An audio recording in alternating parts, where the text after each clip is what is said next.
update tayo ngayon, no? So, mga kahags, ano nila ngayon? 18 days. Ano mga biik natin? So, 18 days mga kahags. Kaso, nagka-problema naman tayo ng mga kahags. So, dito sila ngayon, 18 days. Ayan. Nagka-problema tayo mga kahags kasi yung iba nila nagtatae. Yan mga kahags, nagtatae sila. Natin. So, kahapon ito nag-start. So, ginagamot natin ang Aprolite mga kahags. Itong ano natin, alaga natin.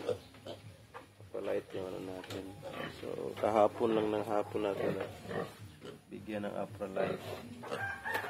Ayan. Sa ibaba, no? Maraming ano talaga sa ibaba. So, yung gawin natin yan, isinisin natin mga kahags. Inisin natin para malis yung dumi. Mag-apply din tayo ng Zonrox mamaya after. Sige mga kahags, update lang muna tayo, no? Mga kahags. Para mawala na itong tatain nila, no? Mga kahags. So mga kahags, ano ba yung maliban sa Aprolite? Ano ba yung ma-recommend nyo mga kahags?